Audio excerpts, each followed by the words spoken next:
Buenas noches, amigos del misterio. Esta noche caminamos por un lugar donde el silencio pesa y donde cada paso parece vigilado. Cementerios reales, tumbas auténticas y testimonios que coinciden en algo aterrador. No estamos solos entre los muertos. Sombras que observan, presencias que no responden y miradas que se sienten, aunque no se vean. Apaga las luces, ponte los auriculares, porque esta noche descubrirás que en algunos cementerios los muertos observan. 1:34. Esta noche vamos a estremecernos todos, pero yo creo que a base de bien, porque vamos a hacer un recorrido por algunos cementerios camposantos que tienen historias todavía pendientes, y sobre todo porque sabemos que cada uno de nosotros ha tenido una visión fugaz. No me refiero a visiones paranormales, ni mucho menos, de tumbas, de nichos, de la soledad de estos lugares que se nos han quedado muy adentro. Nos gustaría que esta noche nos contarais vuestra experiencia, vuestra leyenda, el comentario que alguien os dijo, la historia que se recrea en vuestro pueblo, vuestra aldea, vuestra ciudad. Queremos hacer una especie de pequeña caminata por algunos cementerios, porque a día de hoy, pleno siglo XXI, parece que hemos descubierto casi todo, pero lejos de cada pueblo, muchas veces en las traseras de las iglesias, en esos lugares que eran, por ejemplo, vedados a los suicidas, había un mundo aparte, aislado por completo. Precisamente esta misma noche, esta noche y no otra, estábamos preparando todo el equipo. Alberto Granados, Carmen Porter, buenas noches. Buenas madrugadas, Iker. Juanma Frasquete, la nave del misterio, con estas músicas hoy muy especiales. Digo que estábamos preparando y cada uno de nosotros sumergiéndonos en un camposanto con misterio. Caramba, llegaba una crónica de Brasil que nos ha dejado más que intrigados. Prometemos investigar, pero como siempre, la noticia es lo primero. Escuchad atentamente esta historia, que es la puerta perfecta para el programa de hoy. A mí me ha dejado con la piel de gallina. Las 7 catacumbas, Sao Paulo, Brasil. El cementerio de las 7 catacumbas en Jabuticabal, en el estado de Sao Paulo, era casi desconocido hasta hace 4 años. Entonces un grupo de 20 investigadores, liderado por Geraldo Medeiros, decidió pasar una noche en el lugar, situado en lo alto de una colina y alejado del pueblo, para conseguir imágenes de un mundo paralelo. Fue una experiencia bastante interesante, muy fuerte para la equipe toda. Fue una experiencia muy interesante y muy fuerte para todo el equipo, recuerda Geraldo. Y es que mientras estuvieron allí tomando fotos con equipos electrónicos de alta sensibilidad, sintieron que alguien les observaba, que el suelo se movía, oyeron voces femeninas, vieron luces rojas salir de las tumbas y percibieron un olor a carne quemada. Las fotos revelaron más tarde grupos de luces y 3 espectros en la capilla contigua. La mayor sorpresa llegó con la investigación histórica. El cementerio no ocultaba 7 cuerpos, sino 200, enterrados entre finales del siglo XIX y comienzos del XX. En esa época la región sufrió un brote de fiebre amarilla y las autoridades condenaron a muerte a las personas sospechosas de padecer la enfermedad. Para reducir el contagio las quemaban y las enterraban, algunas de ellas vivas aún. Con el descubrimiento, el cementerio de las 7 catacumbas ha dejado de estar en el olvido y ahora pesa sobre él una leyenda real. Milenio 3. En la SER. El Bosco osó pintar el auténtico infierno. ¿Qué conocimiento secreto le sirvió de inspiración? Un enigma se oculta en la obra del gran pintor flamenco. 500 años después, un joven investigador arriesga su vida para desvelarlo. Camposanto, una estremecedora novela de Iker Jiménez. ¿Hay algo que nos quieras contar desde el otro lado? Manda un SMS al 7640. Escribe la palabra milenio, espacio, y lo que nos quieras contar. Comentaristas de Milenio 3. Siempre al otro lado.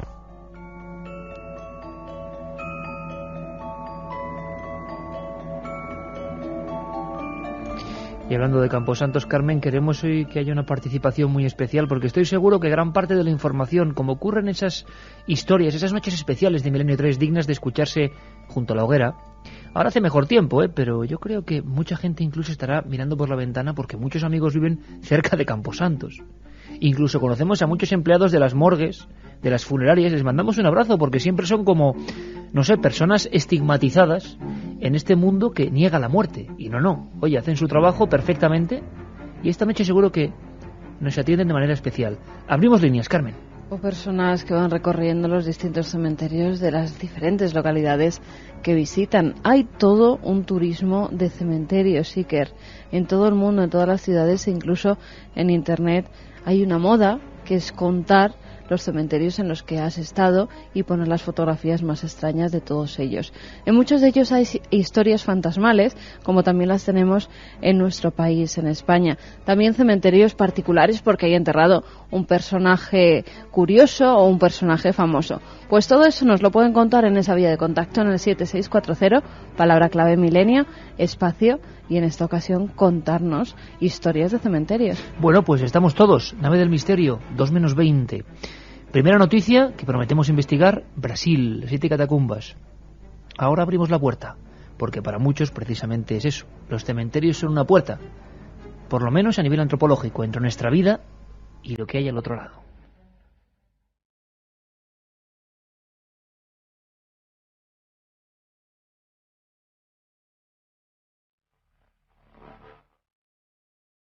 Desde el inicio de los tiempos han sido lugares que han provocado inquietud y fascinación, enclaves que son una puerta entre nuestro mundo y el otro. Hablamos de los cementerios.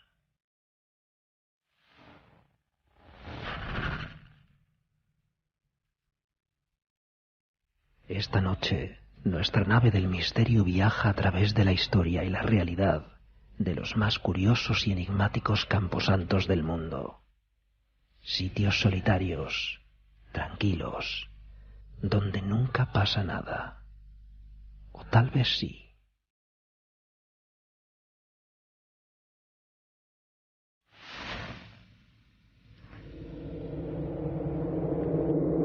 Por cierto, que le preguntábamos al antropólogo de cabecera, si se permite la palabra, de este equipo de Milenio 3, el antropólogo de la Universidad Complutense, nuestro compañero José Luis Cardero.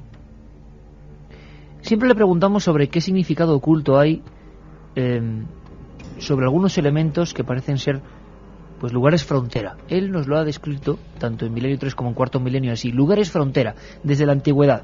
¿Por qué todavía, por ejemplo, en algunos lugares de Galicia, de Extremadura, de Castilla y León, la gente se santigua al pasar delante del cementerio, pero no con una devoción religiosa, sino porque les da cierto reparo pasar delante de la verja de un cementerio? Yo os podría contar muchísimas historias que he ido recogiendo en este tiempo de personas que incluso aparecían junto a los cementerios y sentían un terror tremendo por la proximidad de estos. Una sensación constante de respeto profundo por lo que es un entorno extraño, pero un entorno tranquilo. Los que entienden de estos asuntos del misterio dicen que pocas veces ocurren cosas importantes a nivel de investigación. Muy pocas veces se han registrado grabaciones extrañas, aunque os aseguro que en la segunda hora de Milenio 3, hoy esta noche, vamos a escuchar alguna que sí que es impactante y que se obtuvo en un camposanto. Cardero nos hablaba de lo que sigue siendo hoy, en nuestro código genético interno, el camposanto, el cementerio. Los cementerios en la cultura popular normalmente suelen ser unos ámbitos de contacto entre este mundo y el otro.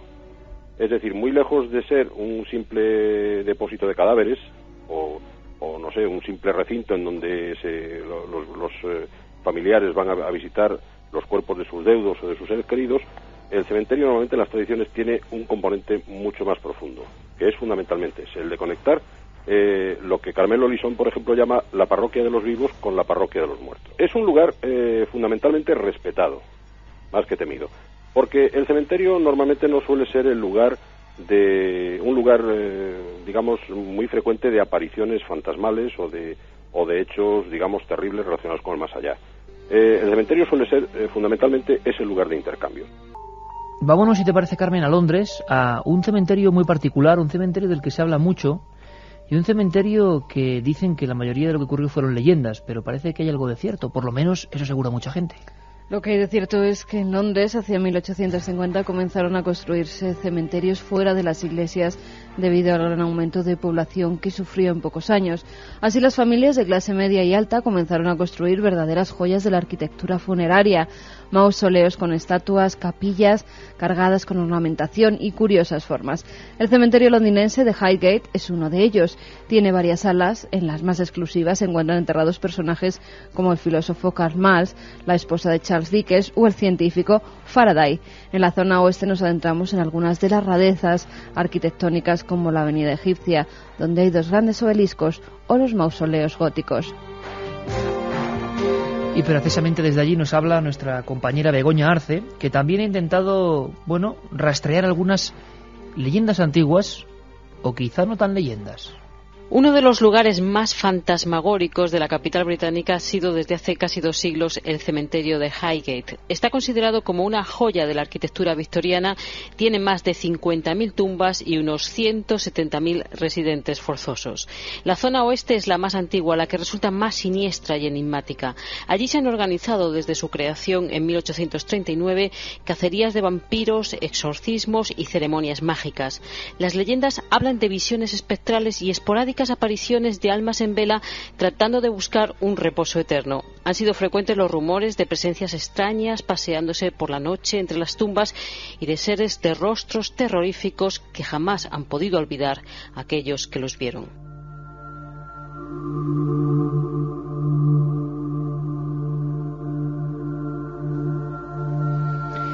Pues la verdad es que hay que tener un poquito de paciencia porque esta noche hay ciertos problemas, Carmen, con el 7640. Sí, yo no sé si de cantidad de mensajes. Tenemos también esa otra vía de contacto para la gente que esté conectada ahora mismo al ordenador o nos esté escuchando a través de Internet. Si tenéis cerca un PC, pues también nos podéis escribir a través del correo electrónico en milenio3 con número @cadenaser.com. Hablamos no solo de apariciones de figuras o de espectros, siempre según la tradición, no la ciencia, desde luego. Pero hay cementerios, hay camposantos que tienen una tradición, además muy lejana en el tiempo, de animales. Estamos hablando de leyendas, atención, ¿eh? Es importante que también nos trasladéis las vuestras, las que conocéis, para crear un puzzle mucho más amplio. Pero la soledad de los cementerios, hasta bien entrado el siglo XIX, era casi un lugar prohibido que no se debía profanar. La sensación de no profanación viene desde el más antiguo Egipto. La sensación de que el faraón se encerraba allí por un proceso individual de viaje a otro lado. Por lo tanto, nadie ajeno a esa historia personal entre el difunto y el más allá podía interceder. Parece que eso ha quedado desde los cementerios o viejos castros de los celtas, cementerios etruscos que incluso tenían partes para las tinieblas o las partes más oscuras del alma. Y esa sensación quizá ha quedado en nosotros, ¿no? No está bien meterse en un cementerio de noche, es la sensación que uno tiene, a pesar de que los profanadores pues lo hacen efectivamente para invertir el sistema.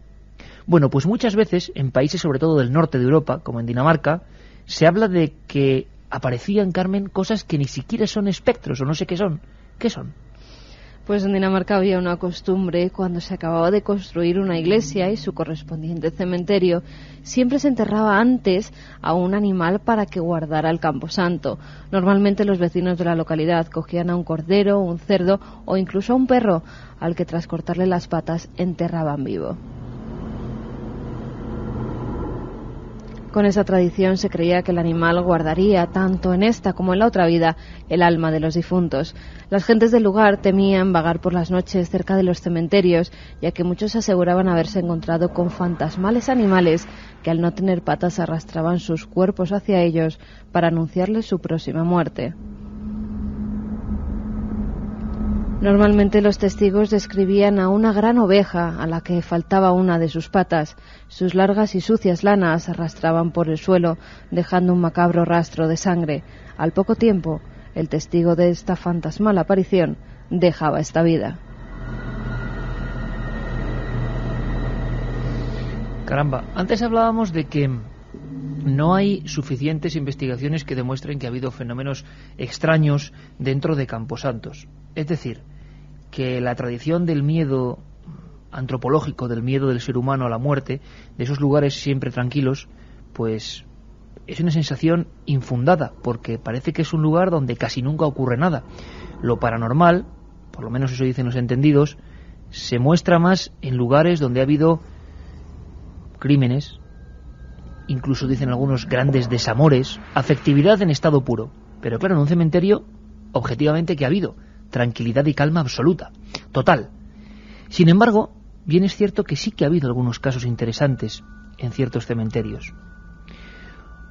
Uno de ellos, por ejemplo, ocurrió hacia 1972 en un cementerio conocido como Sant Feliu, y fue el motivo, por ejemplo, por el cual el investigador y diplomado en bioquímica, profesor Sinesio Darnell, se interesase en el asunto que prácticamente ha consumido gran parte de sus años: la transcomunicación, la grabación de voces de origen supuestamente desconocido, paranormal. Todo comenzó casi como un accidente, como pasaba en aquella España de principios de los 70, que se enfrentaba a un fenómeno completamente nuevo. Como es lógico, y tampoco se conocían muchas más cosas, una noche de verano de aquel año, varios alumnos de Sinesio Darnell confesaron al profesor que había un cementerio donde ocurrían ciertas cosas extrañas, ciertas cosas misteriosas que se repiten en muchos camposantos de este país. La sensación o el rumor de que hay un niño que llora. Eso se ha repetido hasta la saciedad. Mucha gente piensa o pensamos que la mayoría, el 95% de estos testimonios, pueden ser evidentemente por gatos que maullan, que se esconden y cuyo sonido deformado por el aire, por la sugestión, parece que es el de un niño, es casi idéntico. Sin embargo, muchos payeses de la zona de Sant Feliu aseguraban que no, que pasaban más cosas. Bueno, Sinesio Darnell había seguido con bastante proximidad los trabajos de varios investigadores europeos, catedráticos de universidad, como Alex Schneider, que hablaban de la grabación con cinta abierta de voces que se impregnaban en la cinta magnetofónica. Nunca habían probado en un cementerio. Y entonces a él se le ocurrió hacer la siguiente experiencia: ir a ese lugar, plena oscuridad, sabedor de que era muy difícil que surgiese nada. Pero surgió algo. Y ese algo es una de las primeras, seguramente, algunos dicen que es la primera, Carmen, psicofonía o grabación parafónica obtenida en nuestro país. La más antigua. No sabemos si realmente andará por ahí con las de Belme, de la Moraleda, las primeras. Pero para mí, sinceramente, es la más sobrecogedora de las de esa época. La hemos escuchado alguna vez hace ya casi 4 años en Milenio 3, se dice pronto. Es la voz de un niño, la voz de un niño como arrastrada por el aire, por el viento, en ese lugar. Pero lo importante no es lo que sea esta voz o deje de ser, sino lo que influye en una persona de carácter cartesiano, científico, metódico, como el profesor Sinesio Darnell, que a partir de esa voz y de saber el que la ha captado y que no hay trampa ni cartón, pues varía su vida radicalmente. Es una voz de un niño que vamos a repetir 3 veces, Juanma Frasquet la tiene ahí preparada, que dice, además con un dramatismo importante y como dejándose, como en un segundo o tercer plano, dice, y fijaos el lugar, un cementerio, la zona antigua de un cementerio, con nichos, muchos de ellos vacíos, en obras, dice: ¿y yo qué hago aquí?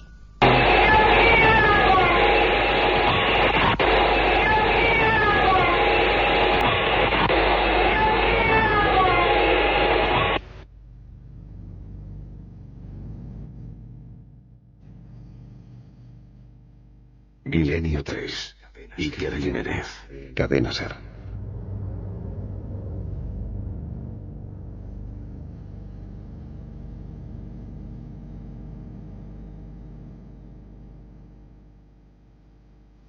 y 53. ¿Y yo qué hago aquí? Sinesio Darnell, desde luego, podemos entenderlo, porque una cosa es escuchar algo por la radio y otra que te haya salido a ti con tu grabador. Personalmente, se dedicó en cuerpo y alma ya a la grabación de lo que él llamó 5 años después, en el primer libro sobre este asunto que se publica en castellano, Voces sin rostro. Y él decía, en el subtítulo de aquella publicación: alguien responde a nuestras preguntas desde un punto del espacio y el tiempo. Alguien desconocido, desde luego. Él creía que aquel era un niño que no sabía lo que hacía en aquel lugar, un niño que no era consciente de que estaba encerrado ahí, en un cementerio. Como decíamos, la antropología cree que esto es una especie de puerta entre dos mundos, y todas las culturas, hasta las más antiguas, han creído lo mismo. Sinesio Darnell nos recordaba así en Milenio 3 lo fuerte que fue aquella experiencia, lo que modificó su vida, y cómo todavía recuerda muchas noches esa voz de ese niño. ¿Y yo qué hago aquí? Y un día se me ocurrió hacer un ensayo, un verano. Y cuando sería mi sorpresa de que sí, realmente salían voces que me llamaban por mi nombre, y me quedé francamente estupefacto. En un principio yo, como hombre de laboratorio que soy, como químico y microbiólogo, pues dediqué mis esfuerzos a encontrar una explicación racional, porque tenía que haber una explicación racional. Y fue un rotundo fracaso. Todas las pruebas me conducían a que se desmoronara el edificio racional, y al empezar a tener que aceptar la posibilidad de que estas voces procedieran de otros planos de existencia.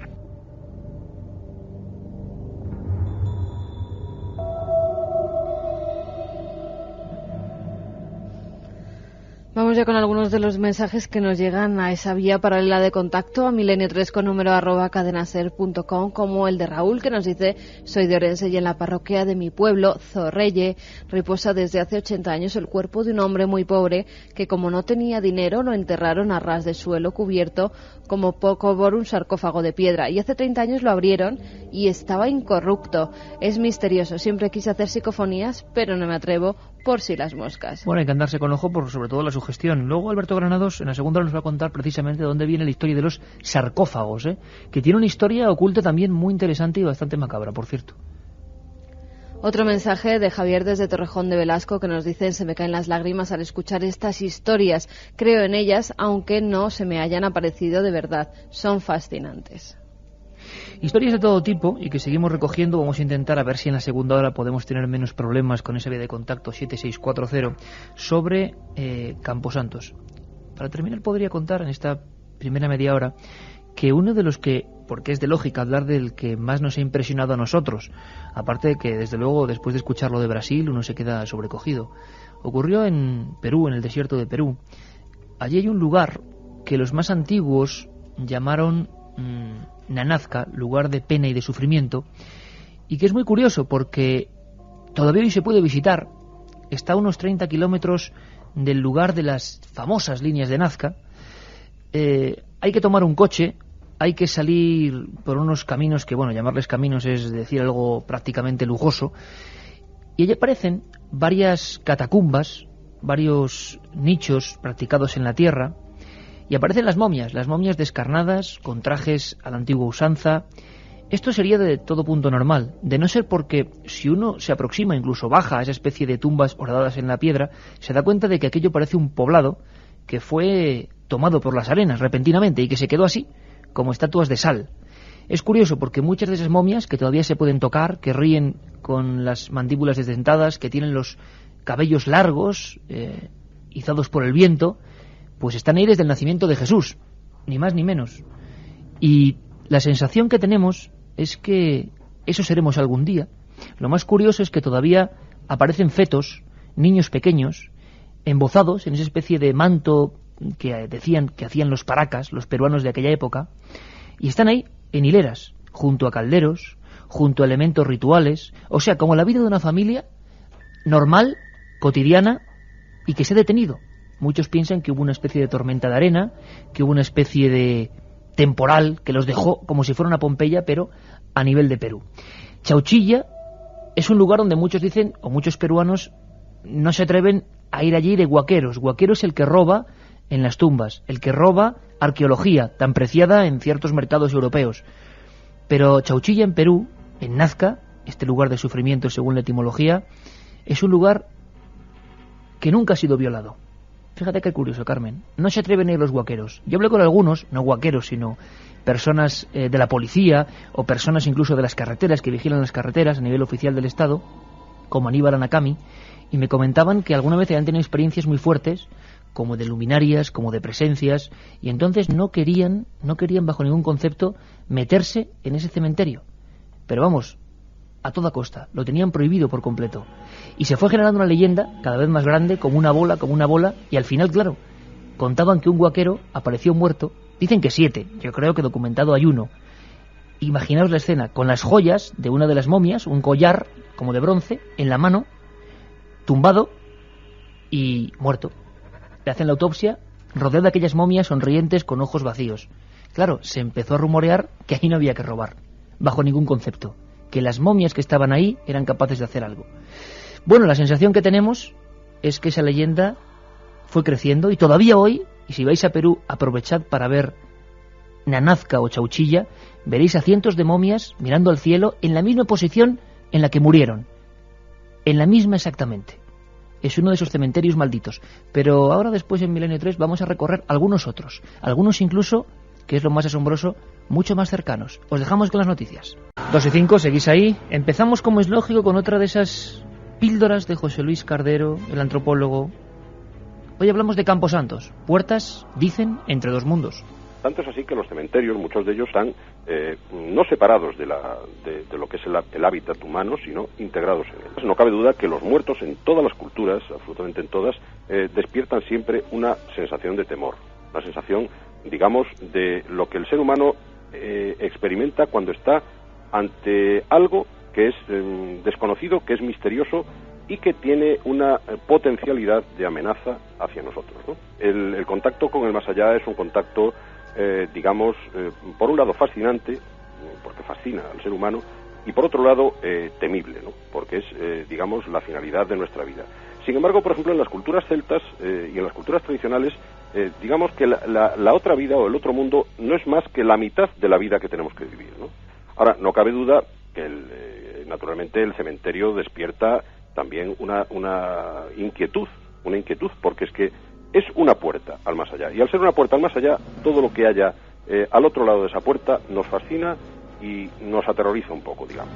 Por cierto, que viene aquí Alberto Granados con una nota que dice 28 de abril Ciudad Real, 5 de mayo San Sebastián, y me pones, ojo, pronto Bilbao. Sí, porque vamos a San Sebastián, pero si alguien se queda sin poder venir a vernos en directo en San Sebastián, pues que sepa que próximos días vamos a estar también en Bilbao, o sea que es una oportunidad para todos aquellos que vivan por la zona. ¿Damos los lugares, Alberto? Sí, 28 de abril en Ciudad Real, en el Paraninfo de la Universidad de Castilla-La Mancha, y el 5 de mayo en San Sebastián, en el Palacio Cursal, o sea que, y muy prontito Bilbao y Ceuta. Bueno, pues os ponéis en contacto en ikerjiménez.com, Guillermo León ha puesto todos los datos, y poneos en contacto con las respectivas emisoras de la SER, que son quien organiza todo, siempre gratuito por supuesto, y bueno, que la nada del misterio va a llegar por allí, por el norte en esta ocasión, y por Ciudad Real, y estaremos encantados de hablar de cosas como esta. Por ejemplo, Alberto, vamos a poner los puntos sobre las íes. Hemos hablado de camposantos o cementerios, que es lo mismo, aunque camposanto tenía más la atribución cuando era un campo sagrado, un campo santo, que lógicamente se anexionaba a la iglesia. Ahí no estaba permitido el suicida. Había problemas con los niños neonatos o los niños que no habían llegado a ser bautizados. Por ejemplo, un niño que haya muerto a los 4 o 5 días, ¿no?, de nacer. Pero claro, y nos puede sonar un poco extraño, pero es que era muy habitual. Todavía en España hay grandes áreas de algunos cementerios, es tenebroso, ¿verdad?, con niños que nunca llegaron a nacer prácticamente. ¿Los primeros cementerios cuáles son, Alberto? Bueno, pues si hablamos de los primeros cementerios, tendríamos que hablar, o de los primeros enterramientos, deberíamos de irnos al origen de los tiempos, porque se habla de que hace 35.000 años el Homo sapiens comenzó a ritualizar los enterramientos y se empezaban a enterrar con los enseres que se habían portado durante toda la vida y se creaba una especie de recinto mágico o sagrado. O sea que desde el inicio de los tiempos ya podemos empezar a hablar de cementerios y de enterramientos. Si nos vamos, por ejemplo, en España, se habla de que es posible que el primer cementerio se encuentre en Atapuerca, en concreto en una sima donde se han localizado 32 cuerpos. Se barajan muchas hipótesis, una, por ejemplo, que se hubieran caído a la vez en esa sima esas 32 personas, una inundación que hubiera llenado de agua esa cima y hubieran quedado todos allí, o cualquier catástrofe natural. Tenemos que empezar a hablar de los cristianos como los primeros en reservar terrenos propios para enterrar a los suyos, tal y como los conocemos hoy en día. Cuando la situación comienza a complicarse, sobre todo en la ciudad de Roma, que ya prácticamente no había sitio, en las grandes ciudades, es cuando surgen las llamadas catacumbas, a finales del siglo II después de Cristo. Y no sería hasta el siglo V cuando la Iglesia decidió volver a enterrar a sus muertos en la superficie. Y con estos espacios, que muchas veces eran ya temidos o excesivamente respetados por la plebe, empiezan a surgir leyendas, misterios e historias. Antes de pasar a esos mensajes, que repito y pedimos disculpas por los problemas que estamos teniendo en el 7640, y estamos recibiendo no todos los mensajes que tendríamos que recibir, y estoy seguro que en una noche además como hoy tan especial, pues con muchísimas comunicaciones, que lo que vamos a prometeros es que intentaremos indagar en los casos que nos vayáis transmitiendo, que no puedan salir hoy todos. Un cementerio clásico, un cementerio por el que, no sé cómo estarán las cosas a las 2:10, Carmen, es el de Père Lachaise en París, lleno de historias raras, de tumbas célebres, lleno de enigmas. El cementerio de Père Lachaise, o Cementerio del Este, como era conocido en sus orígenes este camposanto, fue inaugurado por el prefecto Frochot el 21 de marzo de 1804 con el entierro de una niña de tan solo 5 años. Se le puso este nombre gracias al jesuita francés, el padre Lachaise, confesor del rey Luis XIV y propietario del terreno donde se construyó este camposanto. En un principio, al estar alejado de la ciudad y construido en un barrio pobre, ningún personaje ilustre quería ser enterrado en él, pero el traslado de los restos de Molière y La Fontaine a uno de sus panteones hizo que cientos de personajes del arte y la cultura parisina reservaran sus particulares parcelas en este camposanto. Fueron tantas las personas que reservaron allí su espacio que entre 1824 y 1850 tuvo que ser ampliado en 5 ocasiones. Hoy en día Iker alberga nada más y nada menos que 70.000 tumbas. Este camposanto es visitado en la actualidad por cientos de turistas que quieren descubrir el otro lado de la Ciudad de la Luz. El de los curiosos, que podrán encontrar cientos de tumbas de personajes relevantes como María Callas, Oscar Wilde, Balzac, Frédéric Chopin, Isadora Duncan, o fíjate qué curioso, Jim Morrison. Precisamente el líder de The Doors volvía a ser noticia hace unos meses, y es que el encargado de conservar el cementerio de Père Lachaise ha pedido encarecidamente que los restos del cantante, que alcanzó la fama a finales de los 60 y murió en 1971, eclipsa al resto de los famosos sepultados en el camposanto, y por eso quiere que se lo lleven de allí. Según Christian Charlet, responsable de la conservación de 70.000 tumbas, son tantas las personas que acuden a la tumba del cantante a intentar comunicarse con el difunto que han tenido que poner un guardia de seguridad las 24 horas junto al muerto para que sus restos no puedan ser profanados y para que la gente no duerma encima de la lápida de su ídolo. Pero en este cementerio hay personas que incluso aseguran haber fotografiado el espíritu de Jim Morrison. No solamente el fantasma del cantante parece recorrer los largos pasillos del cementerio. Son muchas las leyendas que se cuentan sobre los lamentos que puede escuchar todo aquel curioso que se acerque por la noche. También dice que se oyen las macabras risas de aquellos niños que perdieron la vida a una edad demasiado temprana y aún no saben cuál fue su destino. Hay cámaras que incluso dicen haber grabado las sombras de la muerte paseando entre los señoriales panteones. Hablando de cámaras, seguramente, no sé si habéis visto, Carmen, Alberto, esa extraña emisión televisiva que son cámaras sacando la imagen de cementerios de noche. Yo sí, alguna noche desvelada te quedas realmente impactado cuando ves cómo las cámaras, a tipo de La Bruja de Blair, van con una cámara al hombro, un reportero, y va grabando las diferentes tumbas de los distintos camposantos, tanto de España como del resto del mundo. Incluso cámaras fijas de este tipo de seguridad. Alberto, ¿tú lo has visto en alguna ocasión? No lo he visto, pero sí me estoy dando cuenta la cantidad de historias y de cosas curiosas que se pueden encontrar en los cementerios. La verdad es que, lo decía antes Carmen, que tiene muchísimos seguidores. Hay mucha gente que hace incluso esas rutas de cada vez que visita un sitio pasarse por el camposanto, y la verdad que todos esos camposantos están llenos de historias, de curiosidades, de leyendas. Tú me hablabas antes de empezar el programa, Alberto, de la palabra sarcófago. Sí, fíjate. Que todo el mundo lo utiliza, pero tiene una historia real, extraña. Todavía hay muchos cementerios con tumbas antropomórficas. Es una palabra griega con la que se designa al que se alimenta de carne. Viene de la palabra sarkos, que significa carne, y fago, que significa yo como. Y en efecto, llamaban así los griegos a las personas o animales que se alimentan de carne, es decir, a los carnívoros. Pero curiosamente se les llama sarcófago a los ataúdes de piedra. La historia recoge que este nombre se debía a que al principio los sarcófagos se construyeron con una piedra calcárea extremadamente porosa, procedente de las canteras de Asos en la Troade, que consumían en poco tiempo los cadáveres que se encerraban en ataúdes hechos de esta piedra. De ahí que es posible que los primeros enterramientos debieron continuar siendo ritos antropofágicos en los que eran los dioses de las profundidades de la tierra los destinatarios del más exquisito de los alimentos. Y sería razonable pensar que el nombre de sarcófago formase parte de estos ritos antropofágicos. Esta interpretación concuerda con los mitos y con creencias populares muy antiguas, según las cuales ciertas divinidades infernales de lo más infra de la tierra se nutrían de los cadáveres que se les ofrecían depositándolos tierra adentro. O sea, culturas primitivas que devolvían a la madre tierra su propia carne como si fuese un gran ente que devora, ¿no? Fíjate, es curiosísimo, es que nunca me hubiera imaginado que sarcófago viene de comedor de carne. Sí, además se hablaba que en ciertas culturas era como algo bastante importante, ¿no? El devorarse uno de los cuerpos de otros seres humanos, ¿no? Decían que era como un rito de distinción. Oye, Cementerio de San Feliu, 1972, la voz de ese niño, ¿y yo qué hago aquí? ¿Tú lo has oído? Sí. ¿Y lo oyes bien? Sí, perfectamente. ¿Es una de las que te parece potente? Esta es de las más impresionantes, sí. ¿Por qué?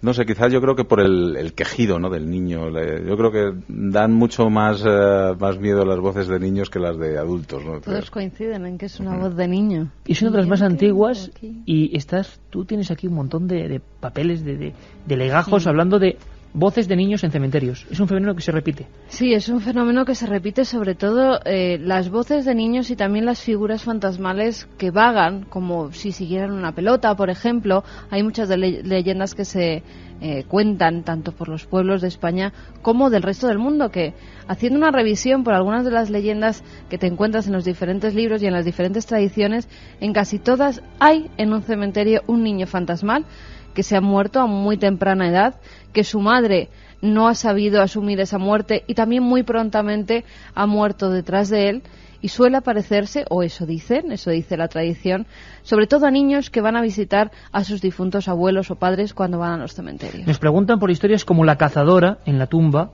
la verja del muerto, el ataúd. Vamos a contarlas, vamos a saber qué historias son esas y por qué se propagan. Pero mucha gente, Carmen, está preguntando en las diferentes vías, hoy también acoplando en milenio3@cadenaser.com, por esa voz. ¿Quieren volver a escucharla?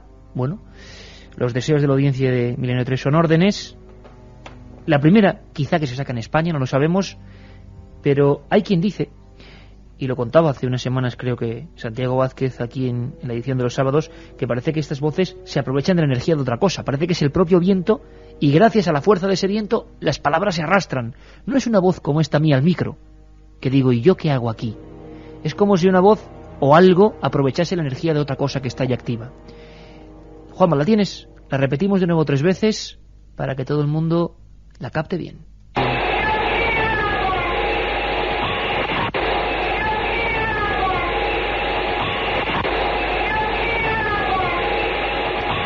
Milenio 3 en la SER.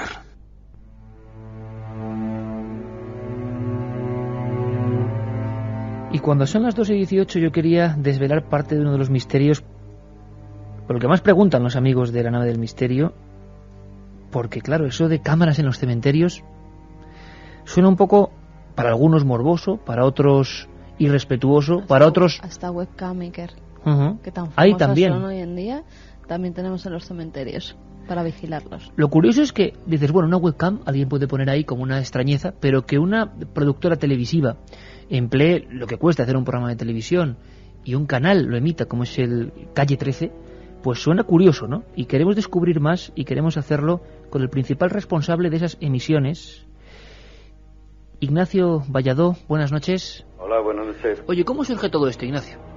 ¿Cómo surge? Pues surge a través de unas cintas de un canal hermano alemán que tenemos y nos envían un programa, no un programa, sino unas piececitas con imágenes de un cementerio grabadas por la tarde y con epitafios famosos. Y nosotros dijimos, bueno, qué buena idea hacer un recorrido por cementerios. Empezamos a tirar del hilo y al final, en lugar de grabar por la tarde, nos vamos de madrugada, en lugar de poner epitafios, que también los ponemos, nos dedicamos a enseñar a la gente cómo es la vida a esa misma hora que se emite el programa. Hemos realizado más o menos la grabación y eso es lo que está ocurriendo.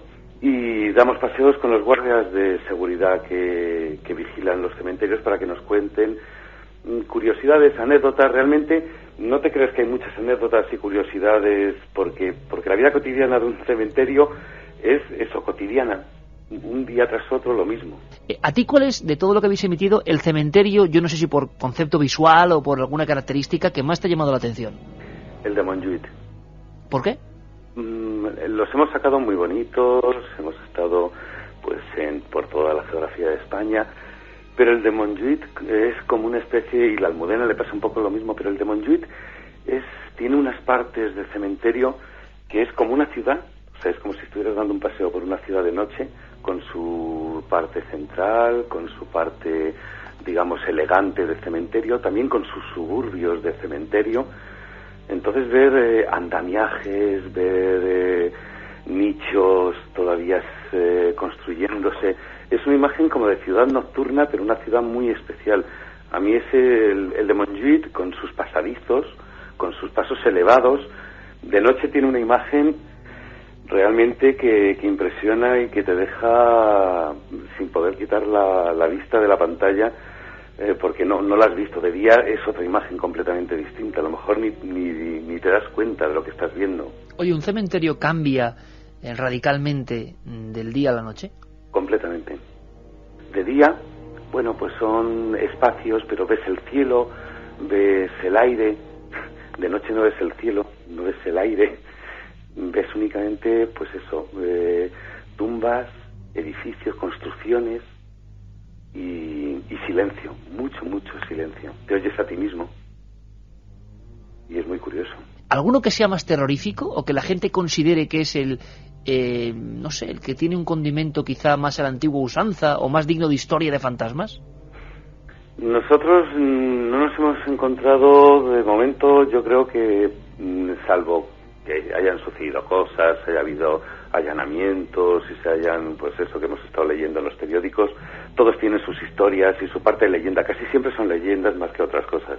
Y quizás el de Priego en Córdoba es el más curioso por las cosas que se cuentan en el de el cuidador del cementerio hablando con un paisano allí muerto, tal, pero este es un programa que no va por el lado de sacarle la puntilla y sacar lo paranormal del cementerio, me refiero, porque para eso existen otros programas, existen otras. Este es únicamente una visión, poner la cámara y ver lo que, yo te digo, como si conectaras lo que tú dices, estás tapeando y conectas a ver qué está pasando ahora mismo en la Almudena. ¿En alguna de las grabaciones a lo largo de tanto tiempo ha habido alguna anécdota, alguna cosa extraña, algo que haya salido o que haya alertado al equipo de Cementerio TV o alguno de los que colaboran grabando esos cementerios que, explicado o no, haya sido pues motivo de debate entre vosotros? Ruidos en una tumba, mosqueo, miedos, porque el equipo que va al cementerio, el equipo que se encarga de hacer estos reportajes, Miquel y Juanma, están allí solos con un guarda y tal, y ruidos hasta que de repente sale el gato que había dentro de la tumba. Realmente es más lo que te impresiona estar de noche en un cementerio y solo y tal, y no con amigos sino solo, y eso. Ignacio Valledor es director de este curiosísimo experimento, programa televisivo que recomendamos desde aquí, Cementerio TV, que, fíjense, 2 años emitiendo y conociendo una parte casi siempre ensombrecida, oscurecida, pero que es parte de la rotunda realidad. Un abrazo muy fuerte, Ignacio. Muchas gracias a vosotros. Hasta luego. Milenio 3, en la SER. Vamos con mensajes que nos llegan esta noche a esa vía de contacto paralela, milenio3 con número @cadenaser.com. Allí nos escribía Vicente, que nos dice: un cementerio asombroso, tiene historias de luchas entre cristianos y moros, de muchas muertes, de conquistas y demás. Si lo investigáis veréis que no tiene desperdicio. El Piñón de Vélez tenía en el año 1983 un sitio donde se aparecía un fantasma de una mujer. Los que hacíamos la mili en los regulares número 1 de Ceuta aquel año, y nos tocaba ir a ese sitio solo para militares. Es un cementerio que es restringido a los militares y a sus familias. Dice que lo tenían un poco fastidiado por las cosas que allí ocurrían. Por cierto, que en Ceuta, donde iremos, está la famosa historia que tiene que ver con el cementerio, porque es tanatorio. Ese tanatorio donde había lamentos. Alberto Granados me está mirando con una cara como diciendo: me va a tocar. No se te ocurrirá mandarme allí. Y sí, esa noche en Ceuta, cuando vayamos con la nave del misterio, va a ir Alberto allí. Un tanatorio donde intervino la Policía Nacional por los lamentos, sin que hubiese ningún difunto ni nadie, que tuvieron que incluso 8 policías, 4 zetas de la policía, informes concretos que recordaremos de uno de los casos más raros que hemos tenido en los últimos años. Desde Málaga nos escribe también un amigo que nos dice: yo trabajo en el Instituto Anatómico Forense de Málaga, que está dentro de las instalaciones del cementerio y a su vez tanatorio. Llevo una semana viendo cómo delante de las cámaras donde están los cadáveres en depósito hasta su autopsia está apareciendo casi a diario cera en el suelo de velas. Y claro, es sitio restringido al paso y a nadie de nosotros se nos ocurre hacerlo. La cera sale como si viniera de una pared y termina el recorrido de gotas delante de dicha cámara.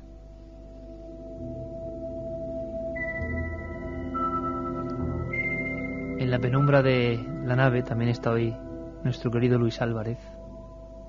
Entonces que yo con Luis Álvarez se va a cumplir casi 15 años, los dos cerca de Béjar. Llevé una historia también de un niño que lloraba, ¿te acuerdas, Luis?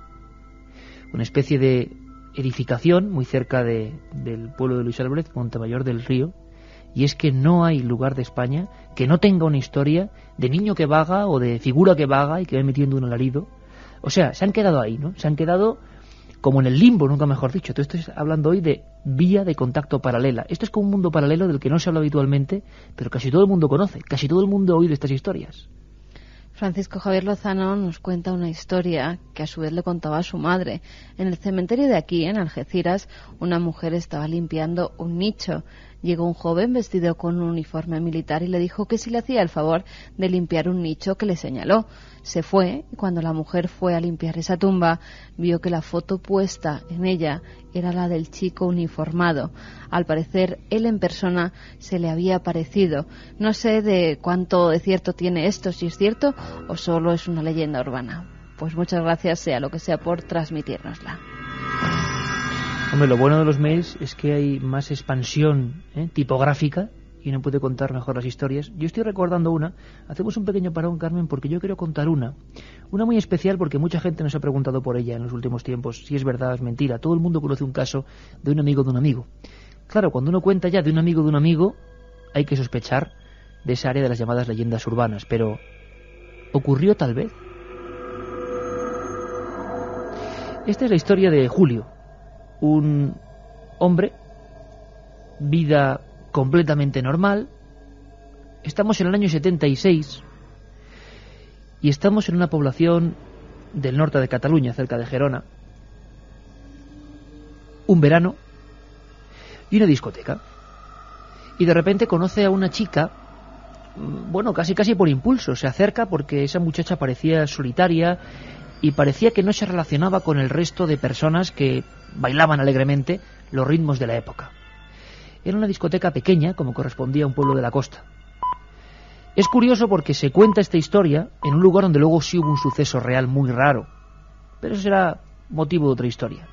En este caso tenemos a Julio intentando hacerse con los favores amorosos de esta muchacha, de piel muy blanca, de ojos tan azules que eran casi grisáceos, y que sonreía simplemente sin tomar nada, y que iba con un traje, bueno, que parecía realmente, eso es cierto, demasiado grueso incluso para la época del año. Cuando salieron, entablaron cierta amistad.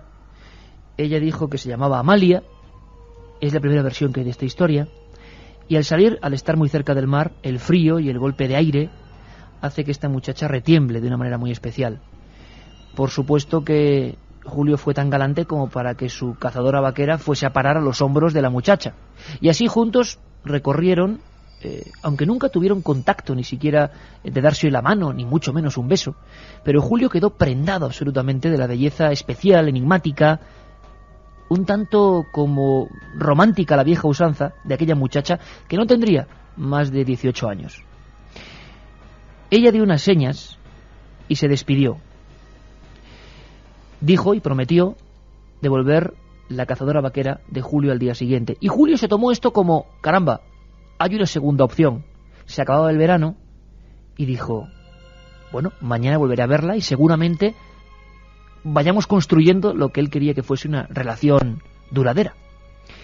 Julio, que había tenido algunas aventuras amorosas desastrosas, estaba completamente convencido de que iba a ser la mujer de su vida.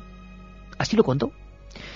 Y al día siguiente se acercó con su viejo 124 hasta el punto concreto, la casa, el portal número 8, de una barriada un tanto suburbial,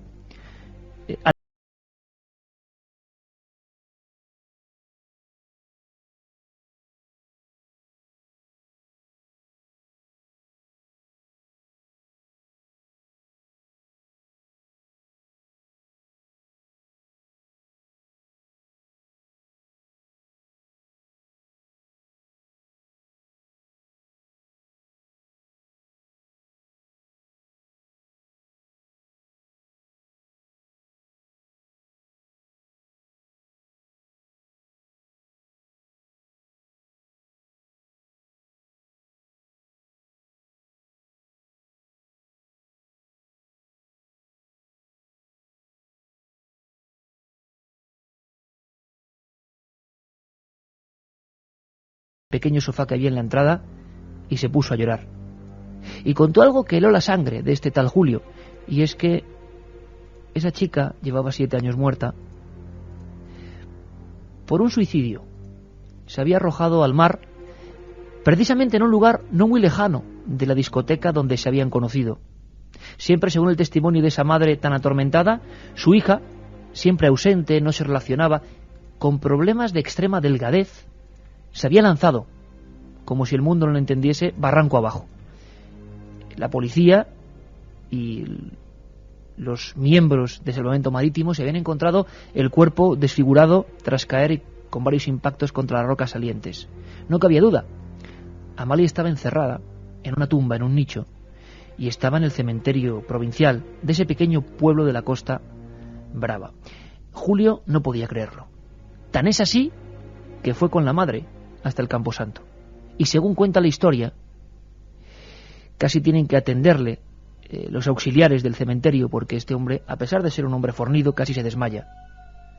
Su cazadora vaquera estaba sobre la tumba, y en la tumba, inconfundible, la fotografía en blanco y negro de aquella chica, de Amalia.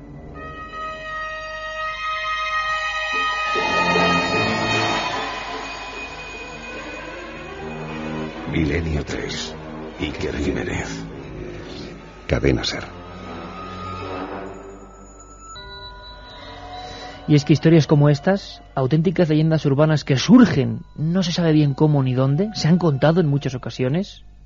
Se cambia la prenda, la cazadora por un jersey, se cambia la localización, aunque bien es cierto que en esa carretera concreta, donde cuenta la leyenda que ocurrió este suicidio de esa pobre muchacha frágil de piel blanquecina, sí que es cierto que hay un caso que incluso fue protagonista de una película de cine de terror español, la versión ficcionada de un hecho real hacia 1969, que sería uno de los primeros casos, seguro que los amigos de Milenio lo recuerdan, de extraña autoestopista. El primero que hay en España, 1969, y es un extraño hombre, no es una mujer, es un hombre que para a otro hombre que va con una furgoneta, y la historia, lo que ocurre, imagino que ya lo conocéis. Es curioso que la leyenda surja precisamente en ese lugar. Otra de las historias, Carmen, típicas, arquetípicas, que se cuentan en noches como esta, es la de la muerte extraña en un cementerio, ¿no? En un camposanto. La muerte de un individuo que, por ejemplo, se puede llamar Gregorio, en un pueblo de La Rioja, porque así lo oí yo por vez primera, cuya muerte dentro de un camposanto generó un miedo cerval a lo que es el lugar, porque todavía en muchos de estos sitios se cree que hay espectros, que hay fantasmas, que no es bueno acudir de noche, que no es bueno ni siquiera cruzar delante de su puerta. Leyendas populares. Lo que ocurre es que al parecer Gregorio y ciertos amigos, también principios de los 70, emoción con temas como el espiritismo, se les ocurrió hacer una ouija, ni más ni menos, menuda ocurrencia también, sobre la lápida de un pobre señor. Por cierto, un señor cuyas iniciales eran AM, hay quien cambia la historia, DP, da igual. Una de esas pequeñas tumbas viejas, solo con 2 letras. ¿Y os imagináis? 4 amigos, y encima en plan de guasa, con el tablero y el vaso encima de la lápida. Lo que ocurrió es que empezó a ocurrir algo, lo que nadie pensaba, es decir, nunca pasa nada, seguridad total, pero repentinamente parece que se empiezan a escuchar unas voces como de niños que se van aproximando desde la parte sur del Camposanto. Claro, está todo a oscuras, son las 2:36. A uno de ellos se le revienta el vaso en la mano. Incluso la sangre, la leyenda por supuesto acopla cosas, cae sobre la lápida. La sangre fresca cae sobre la lápida. Y muy al fondo, una figura. Parece un niño que se va acercando. Salen corriendo los 4 amigos. Y claro, Gregorio, que se ha herido en la mano, es el que más tarda en reincorporarse. Y cuando quiere mirar a un lado, ve esa figura, o es un efecto óptico, o es una pesadilla, o es la sugestión, pero cada vez está más cerca. Los ojos muy brillantes, ¿era un gato? Pero al mirar al otro lado ve que los 3 amigos ya están saltando a la verja. Le han dejado completamente solo, vendido. Gregorio se incorpora, tiene la mano herida, un corte de bastante profundidad, intenta desasirse el cristal, sube por la verja, pero con tan mala suerte que cuando va a dar el salto parece que algo pasa. Él nota una mano que para ser de un niño es demasiado fuerte, una mano que lo ciñe, lo agarra y se lo quiere llevar. Y así, en colapso, Gregorio muere de miedo. Al día siguiente las autoridades y el forense no se lo pueden creer. Hay un hombre con la tez desencajada, como en un último grito infernal. Está enganchado con su propia chaqueta a la verja oxidada del cementerio. Esa era la mano del niño. La propia verja, los pinchos se habían metido por la parte de la espalda y él, intentando zafarse en la oscuridad, el miedo, la sugestión, había creído que era el niño o lo que fuese, que quería llevárselo con él a su propio nicho. El miedo, la inconsciencia, el juego de la ouija, el cóctel de sensaciones y la muerte de un tal Gregorio, sin apellidos, eso sí, en un pequeño pueblo de La Rioja. Se cuenta por toda España, ¿verdad, Carmen?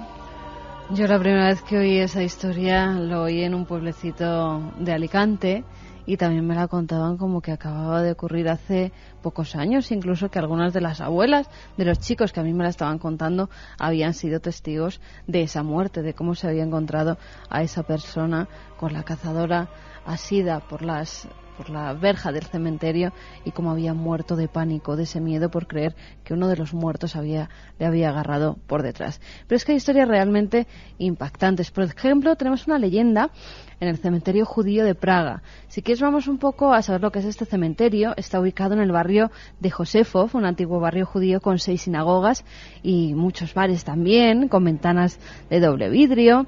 Bueno, en los bares no hace falta referencias al golem, por ejemplo, a personajes legendarios, pero también se cuenta una leyenda muy curiosa en este cementerio. La figura de barro que cobraba vida propia. Efectivamente. Una leyenda de allí dice que tras estallar en la judería praguense una epidemia de peste, fallecieron muchos niños. Los padres pidieron al rabino Jehová Low que por favor que hiciese algo para acabar con aquella maldición. 3 meses de rezos, varias procesiones para que acabara todo aquel mal. La peste al final cesa, pero pronto empiezan a correr los rumores de que se vean niños fallecidos que se levantan de noche de sus sepulturas y danzan frenéticamente por las lápidas del cementerio.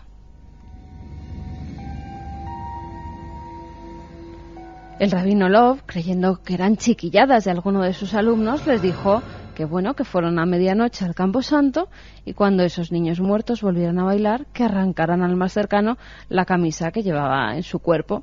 Así lo hicieron. Los pequeños fueron por la noche, aunque con mucho miedo, al cementerio y efectivamente cuando vieron a uno de esos niños, el que más se les acercó, le cogieron la camisa.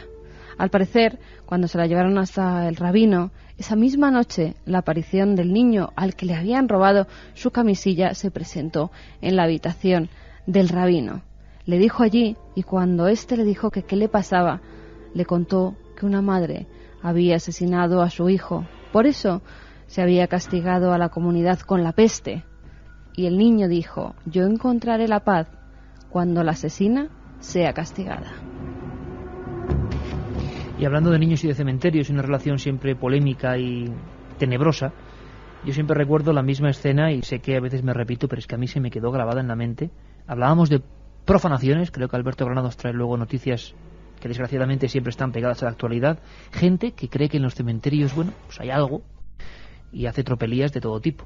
Bueno, lo más curioso es que en Zaragoza hace un año ahora hubo una serie de profanaciones y fijaos qué iconografía tan novelesca, ¿no? A mí se me ha quedado en la mente, no sé por qué esta estampa. Una zona del cementerio muy antigua donde muchas de las tumbas a la vieja usanza tenían fotos, muchas de ellas en blanco y negro, de los familiares que estaban ahí dentro. 147 tumbas, si no recuerdo mal, fueron martilladas con paciencia casi de cirujano hasta serles borrados los rostros. Es decir, los que estuvieron haciendo aquel juego, aquel ritual o aquella historia de la que, por supuesto, nunca más se supo, querían borrar la constancia. Y no es tontería, porque borrando la foto se borra el recuerdo de esa gente. Bueno, pues golpe a golpe fueron dejando pulidas lo que eran las zonas de las caras, menos una tumba. De las 147, una tumba. Era la única tumba en la que en la foto parecía un bebé. Por cierto, 2:42, que el domingo en Cuarto Milenio, hablábamos de Luis Álvarez, tenemos historias potentes. Dentro de un tiempo vamos a conocer historias también de fotografías de difuntos. Sí. Esa tradición, hay toda una historia. Que antes se llevaba a cabo, pues sobre todo en muchos pueblos de España. Era normal que los familiares quisieran dar el último adiós a los seres difuntos fotografiándose a su lado. Y hay fotografías, sobre todo las de los niños, verdaderamente impresionantes de esa época, Iker. Hablábamos antes de los primeros enterramientos, los etruscos, que siempre han sido un pueblo muy enigmático. Recomiendo desde luego aquí la lectura de ese libro maravilloso, La sonrisa etrusca, de José Luis San Pedro, la historia de un anciano calabrés que ve que le llega el momento de la muerte, que un día va a un museo y se encuentra con la sonrisa de los sarcófagos etruscos, y entonces su vida varía. La enigmática sonrisa etrusca, que yo creo que es la más extraña, una sonrisa como de otro mundo, sarcófagos como el de los esposos, esa gente que no temía la muerte. Bueno, constantemente se descubren cerca de Florencia o en Tarquinia nuevas zonas de necrópolis que son muy raras. Hay muchos animales desconocidos y hay muchas tumbas donde los muertos sonríen de una manera muy extraña. Siempre hay zonas donde está lo peor del ser humano, o zonas reservadas para las tinieblas, para el dolor, para lo malo, y ahí las pinturas alcanzan cotas realmente enigmáticas. Hablo de esto porque los etruscos creían que el peor enemigo era la peste, el virus, el diablo invisible, lo llamaban, porque llegaba y te invadía. Y mucha gente nos ha preguntado por la tercera historia de esta noche que es de puras historias. El ataúd maldito.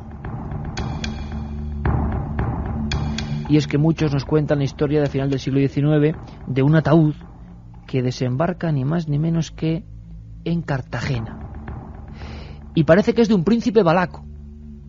Claro, mucha gente ya se había escrito Drácula y creyeron que, miraron hasta la matrícula del barco, porque en la famosa historia de Drácula o de Nosferatu, del vampiro, del no muerto, la peste, encarnada en el propio vampiro, venía en un barco llamado Demeter, algo así como el que tripula a los muertos. La gente se quedó muy extrañada de que en un baúl alguien facturase semejante regalo. Un ataúd de aspecto antiquísimo, con musgo o con moho, y de un príncipe valaco. Y esto sí que no es leyenda, como lo que hemos contado antes. En diferentes puntos de España, que es una historia que abordaremos y que es increíble, en el largo camino para aquella época que va desde Cartagena hasta Santillana del Mar, ese ataúd, allí donde estuvo, dejó un reguero de peste, de muerte y de desolación. Muchas personas que manipularon el ataúd, que lo tuvieron que refacturar porque ese ataúd anduvo perdido en diferentes disposiciones de correos, de empresas marítimas, siempre hubo muertes, accidentes, y al final nunca supimos quién era el integrante de aquella especie de encargo extraño. El príncipe valaco, con una serie de cartas y documentos, hablaba poco menos de que la maldición, o por lo menos eso han contado algunos autores, siempre acompañaría generación tras generación a su cuerpo y a su alma.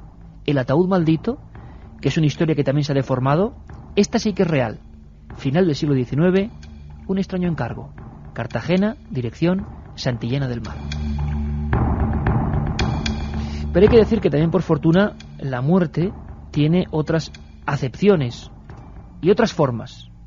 Por ejemplo, hemos hablado con Javier Angulo para que nos hable de algunas tradiciones extrañas que van a sorprender mucho, que están ocurriendo en el mundo y que están ocurriendo de una manera bien curiosa. ¿Os imagináis que un muerto lo entierren y años después, pero años, lo desentierren para hacer con él una especie de bailes? Suena un poco extraño, ¿no? Es que José Luis Angulo se ha recorrido algunos de los cementerios más extraños y ha recogido sus tradiciones. Y la verdad es que son realmente sorprendentes cuando te das una vuelta y sales de lo que son nuestras tradiciones más ancestrales, lo que te encuentras por el resto del mundo. ¿Tú te acuerdas en Turquía, por ejemplo, y que era en Estambul, cómo era la comunión de los vivos con los muertos? Sí, el yup. Cómo los niños jugaban entre las tumbas de sus antecesores ya fallecidos. Era una convivencia de gatos, porque había muchísimos gatos, cómo la gente estaba comiendo en las terrazas y a la vez al lado estaban los cementerios. Pero ¿cómo que comiendo en las terrazas? Y comiendo en las tumbas. Y echando lo que era el airán o yogur líquido en la propia lápida. Y comiendo unas lonchas que solo vi yo de carne sobre la tumba. Eyüp, el cementerio de Estambul en el Cuerno de Oro, en honor de Eyüp el Ansari, que fue un hombre martirizado en el siglo VII y que de repente se empezó a habitar.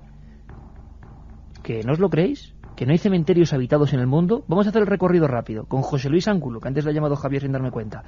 Querido amigo, viajero, impenitente, vámonos, por ejemplo, a Manila. Escuchad. En el cementerio chino de Manila, lo que van, la comunidad china inmensa, con mucho poder económico en Filipinas, pues es a pasar bien, a pasar un domingo normalmente. Los domingos, pues los familiares, como decimos chinos, no se nos olvide, porque en Manila hay diferentes cementerios, pero en este caso, como decimos, el cementerio chino, pues la familia va con cassette, con comida, con juegos, y alrededor de la tumba, del féretro, ahí se ponen simplemente a pasar el día, y ves pues a los niños jugando con la pelota, a las mujeres cocinando pues encima de la lápida, a los hombres pues hablando de negocios, hablando de cualquier historia, por los teléfonos y demás, y bueno, pues acaban y desmontan todo el chiringuito dominguero, vuelven para casa y realmente lo que han estado es ese día también pues con esos antepasados, con esos familiares muertos que tampoco se concibe que realmente no estén todavía en nuestro mundo, y de alguna forma, sobre todo en las comunidades chinas, por muchas decisiones siempre se les consulta a los ancestros, a los antepasados. Es que están muy presentes todavía. Por ejemplo, un cementerio que ya no se ha habilitado, sino que se ha convertido casi en ciudad, es la llamada Ciudad de los Muertos, ¿verdad, Alberto? Sí. En el Cairo. Le preguntabas a Nacho Ares, ¿no? Por ese lugar que es para mucha gente espantoso, para otros morboso, para otros increíble. Es impresionante, además luego nos comentará, porque algunos turistas incluso han tenido problemas. Yo lo he visitado en 2 ocasiones. Normalmente los taxistas se oponen mucho a entrar dentro de esa ciudad. Es como tabú. Sí, la primera vez que lo visité yo fue, sin parar prácticamente, ¿no? Con el taxista recorriendo la Ciudad de los Muertos y sin parar siquiera. Sí, yendo en el Cairo sería muy rápido el taxista. Exactamente, y sin pararse siquiera. La segunda vez ya sí que paramos, estuvimos un rato por allí, pero la verdad que impresiona bastante, y los extranjeros no son vistos con buenos ojos. Es un lugar que no suele aparecer en los folletos turísticos, aunque hay alguna agencia que se atreve a hacerlo. Luego así pasa lo que pasa, pero desde luego es un lugar tabú. Ciudad de los Muertos, director de la revista Arqueología, Nacho Ares. Que son casi 250.000 personas, si no me equivoco, los que viven en este enorme cementerio, antiguo cementerio musulmán de casi 10 kilómetros de largo. El antiguo cementerio de musulmán, que hoy es la Ciudad de los Muertos, al pie de la ciudadela de Saladino, en el Cairo, muy cerquita, también al pie de las antiguas canteras de Mokatam, de donde se extrajo gran parte de la roca para construir las grandes pirámides de la meseta de Giza.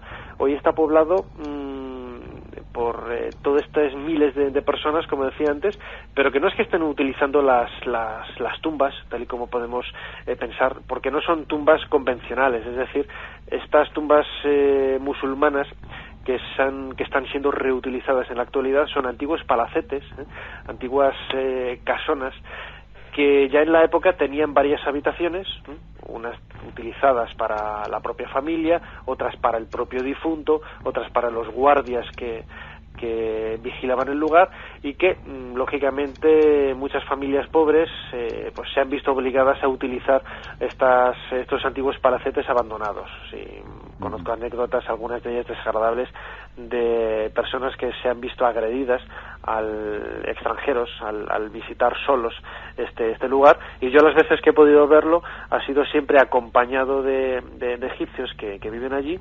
Y bueno, y hay otras anécdotas de autobuses de turistas que han entrado a visitar y han tenido que dar media vuelta porque han sido apedreados por algunos jóvenes y muchachos que viven en este sitio. Y a las 12:52 podíamos trazar una línea directa entre Egipto, el Cairo, y una ciudad que le llaman Ciudad de la Muerte, porque también es tenebroso. Según viejas tradiciones indias, uno, si muere en esa ciudad, si coincide su fin con estar en esa ciudad, parece que su ciclo de reencarnaciones, que es algo que, bueno, en esa cultura se lleva muy a rajatabla, pues se detiene. O sea, como una bendición especial. En muchos reportajes se han visto las famosas escaleras que suben del Ganges y gente, de verdad, pudriéndose ahí, con la vida cotidiana, esperando a morir. José Luis Angulo nos lo contaba de esta forma. Benares, la ciudad de India, abrazada por el río Ganges, río sagrado, y donde la gente pues va a morir, y diríamos, joder, pues qué ciudad más tétrica, más dantesca, una ciudad donde la gente va a morir. Pues que va, al contrario, en Benares, como decimos, los indios que tienen la suerte de morir en esa ciudad, pues se le acaba su ciclo de reencarnaciones, y hay mucha gente que hace peregrinaciones, en muchos casos gente mayor, gente enferma, pues para ver si tienen la suerte, como decíamos antes, de morir en esta ciudad y posteriormente ser quemados. En el caso de India, en la mayoría de las religiones de India no existe el enterramiento, sino, bueno, pues en este caso los hinduistas, pues lo que es quemar a las personas y luego pues arrojar las cenizas precisamente a ese río sagrado, al río Ganges. Tiene, Carmen, hay unas cuantas historias que han llegado por la vía paralela. Vamos a hacer una cosa, Carmen. Sabemos que por los errores que ha habido técnicos ajenos, por supuesto la cadena SER Milenio 3, con el 7640, que hoy habría cientos de mensajes y de historias de amigos, si mañana podemos recuperarlas, o la semana que viene, pero seguramente mañana, muchas las vamos a comentar. ¿Os parece? Porque estoy seguro que vamos a aprender de cosas de nuestros oyentes, como siempre, que son ellos los que nos enseñan a nosotros historias de camposantos de toda España. Pero, por cierto, Alberto, tú, como siempre, en tu línea tétrica, me hablabas de un tema, yo lo de sarcófago, comedor de carne, nunca lo hubiera imaginado, pero ahora, monda de cuerpos. La monda de Esto cuerpos, es digno de sí. Santiago Vázquez, ¿eh? Sí, porque además fíjate que se suele decir que la muerte es lo único que iguala a todos los seres humanos, pero no es del todo cierto. Hasta en los enterramientos tenemos distinciones, ¿no? Hay diferentes maneras de enterrar. Algunos elegidos, que descansan dentro de las catedrales, por ejemplo, los más pudientes en iglesias o en panteones cubiertos de mármol, la clase baja en los cementerios, al aire libre, junto a pequeñas iglesias parroquiales, y si se trataba de gente sin ningún recurso económico, pues incluso se recurría a las fosas comunes, ¿no? Luego teníamos las muertes en circunstancias especiales. Por ejemplo, a los suicidas o bien se les enterraba en la zona norte del cementerio, a la sombra de la iglesia, donde no se enterraba nadie más por ser el lugar más desagradable y frío, o directamente no se les enterraba en el cementerio. La razón, Dios era el único que podía dar o quitar la vida, y estas personas atentaban contra esa ley esencial, ¿no? A los criminales ajusticiados se les enterraba en las encrucijadas de los caminos, a veces ni se les enterraba y simplemente se les dejaba allí expuestos para que sirvieran de escarmiento para el resto de la población. También los neonatos o niños no bautizados se les enterraba fuera del camposanto. Y había una historia tremenda entre los que se enterraban dentro de las iglesias. Como cada vez el número iba aumentando, pues la verdad es que no había sitio material para muchas de ellas para enterrar a tanta gente. ¿Cómo enterrar a más gente en esa misma iglesia? Con un acto macabro denominado la monda de cuerpos. La monda de cuerpos. Se sacaban los restos de una tumba y por un lado se separaban los huesos que iban al osario, y por otro la carne putrefacta se volvía a mezclar con la tierra de la tumba para que siguiera con su ciclo de descomposición y así poder enterrar más y más cuerpos en una misma tumba. Estas prácticas eran muy desagradables y lo inundaban todo con un olor nauseabundo, provocado incluso al principio de algunas epidemias.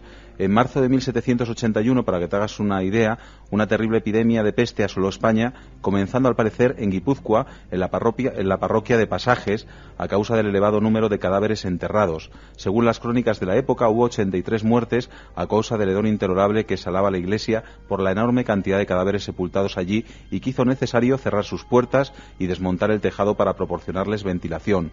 Carlos III tuvo que promulgar la Real Cédula del 3 de abril de 1787, por la que se prohibía el enterramiento en las iglesias y restablecía el uso de cementerios al aire libre.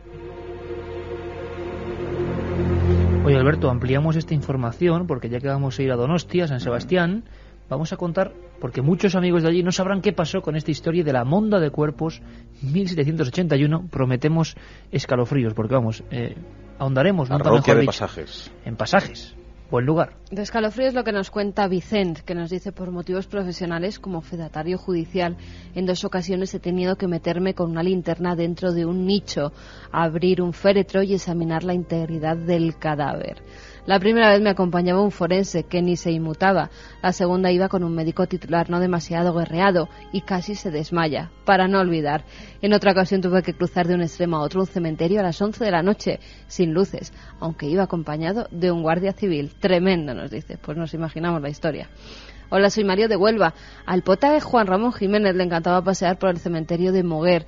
Era uno de sus lugares favoritos. Pasaba muchas horas sentado en el lugar donde está ahora enterrado, con Zenobia. Prueba Eso es lo que nos decía. Hola, soy Alejandro de Lorca, Murcia. Hace un tiempo se construyó un nuevo cementerio en la ciudad y tras exhumar los cadáveres se descubrieron varios animales que habían sido enterrados justo en la entrada. En concreto, un perro y un cabritillo.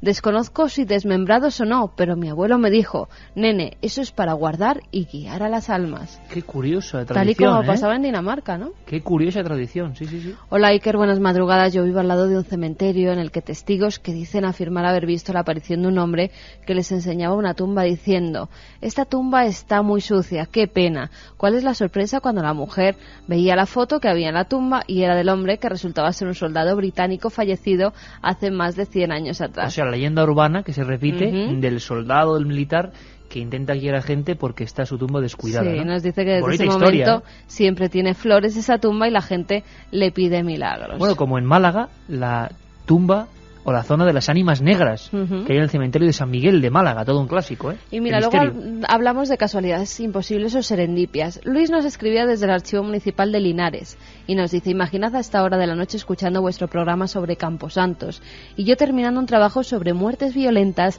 en el cementerio de San José y San Raimundo de Linares entre 1939 y 1945.